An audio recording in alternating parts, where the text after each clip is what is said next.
അതുകൊണ്ട് നല്ല സ്കൂളിൽ പഠിപ്പിക്കണം. അച്ഛന്മാരുടെ സ്കൂളിൽ, കന്യാസ്ത്രീമാരുടെ സ്കൂളിൽ പഠിപ്പിക്കണം. ഇച്ചിരി കാശൊക്കെ കൊടുക്കേണ്ടി വന്നാലും എന്ത് കാശ് കൊടുത്താലും ഇവരെ പഠിപ്പിക്കണം. എന്ത് പഠിക്കണം? Mathematics, trigonometry, algebra, biology, zoology, chemistry, botany, physics. ഇതെല്ലാം സൃഷ്ടിയെക്കുറിച്ചുള്ള ജ്ഞാനമേ ആയിട്ടുള്ളൂ. ഇതെല്ലാം സൃഷ്ടിയെക്കുറിച്ചുള്ള ജ്ഞാനമാണ്. ഇന്നും നമ്മുടെ എല്ലാ വിദ്യാഭ്യാസ സ്ഥാപനങ്ങളും അധികവും സൃഷ്ടിയെക്കുറിച്ചുള്ള ജ്ഞാനമേ പഠിപ്പിക്കുന്നുള്ളൂ. പള്ളിക്കൊരു പള്ളിക്കൂടം വേണമെന്നൊക്കെ ഉണ്ടായി, പള്ളിക്കൂടം ഉണ്ടായി. പക്ഷെ ജനങ്ങൾക്ക് ആവശ്യം എന്താ? ഇതൊക്കെ പഠിച്ചാ എന്നാ കിട്ടാനാ? സൃഷ്ടിയെക്കുറിച്ചേ പഠിപ്പിക്കുന്നുള്ളൂ. നീ എന്താ പഠിക്കേണ്ടത്? ഒന്നുച്ചത്തിൽ പറഞ്ഞ്, സൃഷ്ടാവിനെ കുറിച്ച്. വാസ്തവത്തിൽ സുവിശേഷവൽക്കരണം ആരംഭിച്ചിട്ടേ ഉള്ളൂ. സൃഷ്ടാവിനെ കുറിച്ചുള്ള ജ്ഞാനം. അപ്പൊ ഈശോയെ അനുകരിക്കുകയാണെങ്കിൽ എന്താണ് 2-ാം അധ്യായത്തിൽ 40 പറഞ്ഞിരിക്കുന്നത്? ഒന്ന് ഉച്ചത്തിൽ വായിച്ചു.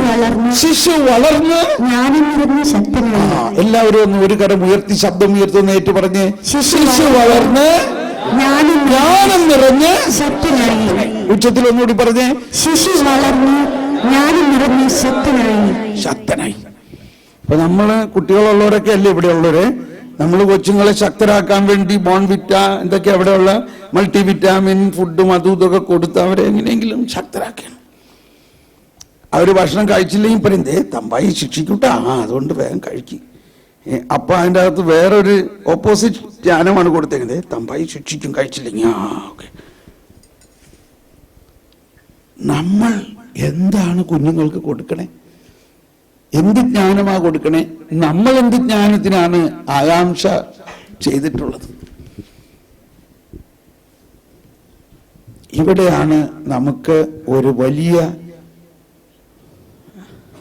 മാനസാന്തരം ഉണ്ടാകേണ്ടത്. മാനസാന്തരം ഉണ്ടാകുന്ന പറഞ്ഞാൽ മനസ്സ് ദൈവത്തിലേക്ക് തിരിയുക.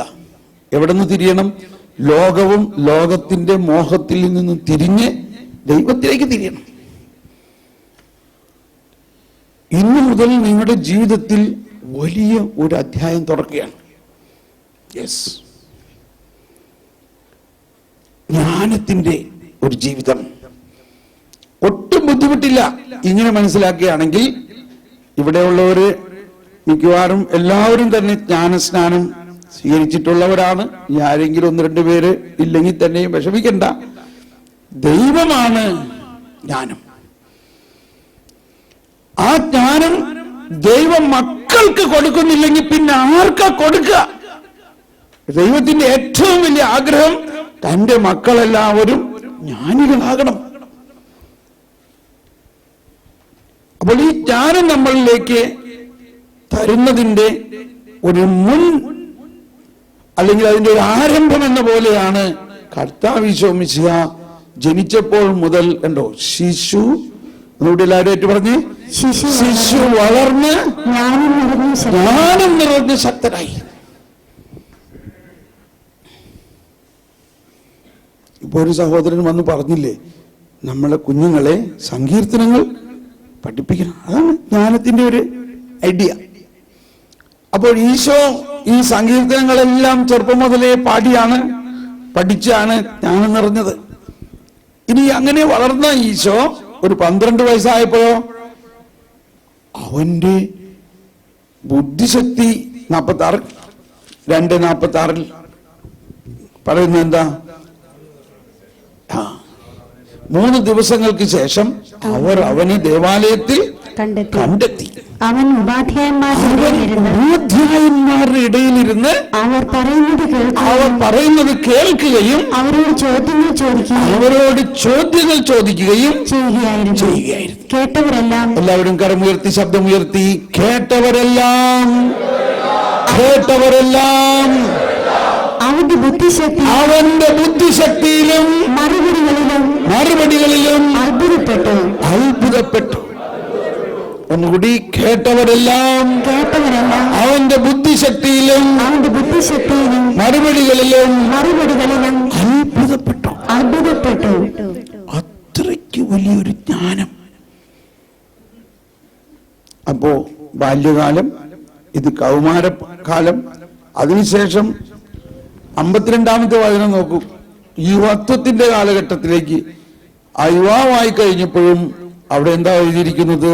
യേശു ജ്ഞാനത്തിലും പ്രായത്തിലും ദൈവത്തിന്റെയും മനുഷ്യരുടെയും പ്രീതിയിലും വളർന്നു. കണ്ടോ, ജ്ഞാനമാണ് അവിടെ. പിന്നെ യേശുവിന്റെ പരസ്യ ജീവിത കാലഘട്ടത്തിൽ നമുക്കറിയാം, കേട്ടവരെല്ലാം അത്ഭുതപ്പെട്ടു. ഇത് നമ്മുടെ ഔസേപ്പ് ആശാരിയുടെ മകനല്ലേ, അവന് ഇത്രയും വലിയ ജ്ഞാനം എവിടെ നിന്ന് കിട്ടിയെന്ന്. അപ്പൊ ഒരു 4 സ്റ്റേജ് നമ്മളിപ്പോ മനസ്സിലാക്കിയില്ലേ? ബാല്യകാലം, കൗമാരകാലം, യുവത്തിന്റെ കാലം, പ്രായപൂർത്തിയായ ഒരു 30 വയസ്സിന്റെ കാലഘട്ടത്തിലും കോമൺ ഫാക്ടർ എന്താണ് അവിടെ പറയുന്നത്? ജ്ഞാനമാണ്. ഈ ഒരു ത്രെഡ്, ഈ ഒരു സ്പിരിച്വാലിറ്റി ആണ് ക്രിസ്തു ശിഷ്യരായ, ക്രിസ്തുവിന്റെ അനുയായികളായ, മറ്റൊരു വിധത്തിൽ പറഞ്ഞാൽ മറ്റൊരു ക്രിസ്തുവായ നമ്മളിൽ ഉണ്ടാകേണ്ടതും. എന്നാൽ ഉണ്ടാകേണ്ടതെന്നുള്ളതല്ല, അത് നമ്മളിൽ തന്നു കഴിഞ്ഞിരിക്കുന്നു. എങ്ങനെ? ജ്ഞാനസ്നാനത്തിലൂടെയും സ്ഥൈര്യലേപനത്തിലൂടെയും വിശുദ്ധ കുർബാനയിലൂടെയും. ഇത് നമ്മളിൽ ഓൾറെഡി, ബട്ട് നോട്ട് യെറ്റ്, ഇത് ഓൾറെഡി നമ്മളിൽ തന്നു കഴിഞ്ഞിരിക്കുന്നു. ഇത് നമ്മൾ അഭിഷേകമാക്കുക എന്ന് പറഞ്ഞാൽ ഇത് തുറക്കുക. ഇത് തുറക്കുമ്പോൾ നമ്മൾ അത്ഭുതകരമായ വീക്ഷണം നമ്മൾക്കുണ്ടാകും. നമ്മൾ ഇന്നേവരെ ചിന്തിക്കാത്ത കാര്യങ്ങളായിരിക്കും പിന്നെ നമ്മൾക്ക് മനസ്സിലാവുന്നതെല്ലാം.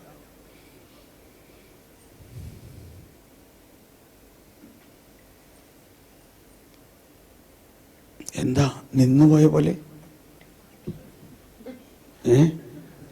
ചായ കുടിക്കുന്ന സമയമായിരുന്നു തോന്നണ്ടല്ലേ? എന്നാൽ നമുക്കൊരു മിനിറ്റ് ഒന്ന് പ്രാർത്ഥിച്ചിട്ട് ചായ കുടിക്കാൻ പോകാം. നമുക്കൊന്ന് പ്രാർത്ഥിക്കാം. ഒരു കരം ഹൃദയത്തിൽ ചേർത്ത് വെച്ച്, എന്നിൽ വസിക്കുന്ന പരിശുദ്ധാത്മാവേ, എന്നിൽ വസിക്കുന്ന ത്രിത്വൈക ദൈവമേ, എന്നിൽ നൽകപ്പെട്ടിരിക്കുന്ന ജ്ഞാനത്തിന്റെയും അറിവിന്റെയും നിധികൾ തുറക്കണമേ.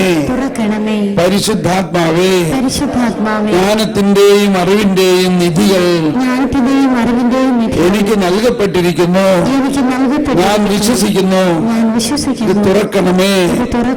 സ്വതന്ത്രമായിട്ട് സ്തുതിക്കാം. യേശുവേ സ്തോത്രം. പരിശുദ്ധാത്മാവേ, എല്ലാവരും ആത്മാർത്ഥമായിട്ടൊന്ന് സ്തുതിച്ചുകൊണ്ട്, പരിശുദ്ധാത്മാവേ ജ്ഞാനം പകരണമേ, ജ്ഞാനം തുറക്കണമേ.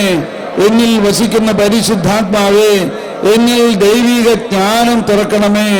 എന്നിൽ വസിക്കുന്ന പരിശുദ്ധാത്മാവേ, ദൈവിക ജ്ഞാനം, അറിവ്, വിവേകം, ദൈവഭയം, ധൈര്യം എന്നിൽ തുറക്കണമേ. എന്നിലൂടെ എൻ്റെ മക്കളിലേക്ക്, എൻ്റെ തലമുറകളിലേക്ക് ഇത് പ്രവഹിക്കട്ടെ. Hallelujah, hallelujah. എല്ലാവരും അധരം തുറന്നൊന്ന് സ്തുതിച്ചോളൂ. Hallelujah, hallelujah. പരിശുദ്ധാത്മാവേ, ജീവജലത്തിൻ അരുവിയായി നിറഞ്ഞു കവിഞ്ഞൊഴുകണമേ. ജീവജലത്തിൻ അരുവിയായി നിറഞ്ഞു കവിഞ്ഞൊഴുകണമേ. സ്നേഹ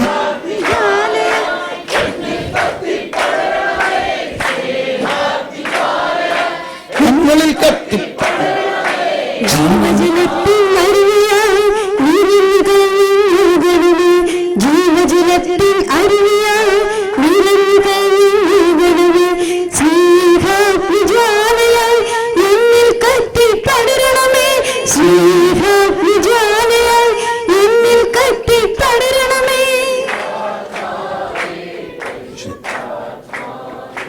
അങ്ങയുടെ വെള്ളച്ചാട്ടങ്ങളുടെ ഇരമ്പൽ കൊണ്ട്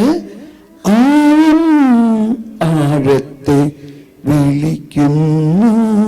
ആശയമായിട്ട് നമ്മളിൽ വെള്ളച്ചാട്ടം പോലെ ജ്ഞാനസ്നാനത്തിലൂടെ, സ്ഥൈര്യലേപനത്തിലൂടെ, വിശുദ്ധ കുർബാനയിലൂടെ ഈ ജ്ഞാനം നൽകി കഴിഞ്ഞിരിക്കുന്നു. വിശ്വസിക്കുക.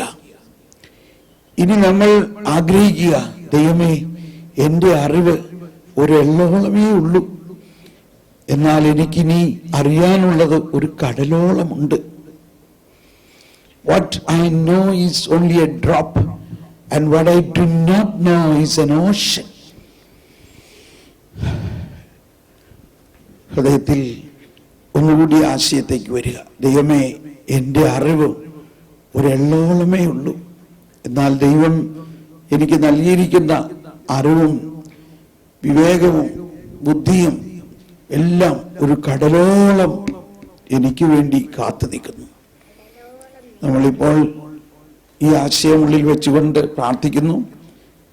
പൂർണ്ണ നിശബ്ദതയിൽ ഉള്ളിൻ്റെ ഉള്ളിൽ വസിക്കുന്ന ആ ജ്ഞാനം തന്നെയായ കർത്താവ് അത് തുറന്ന് നമ്മൾക്ക് ധാരാളം തരാൻ വേണ്ടി നമ്മൾ ദാഹിച്ച് അങ്ങനെ ഹൃദയത്തിൽ പ്രാർത്ഥിക്കുക. ജ്ഞാനമേ, ജ്ഞാനത്തിൻ ചൈതന്യമേ,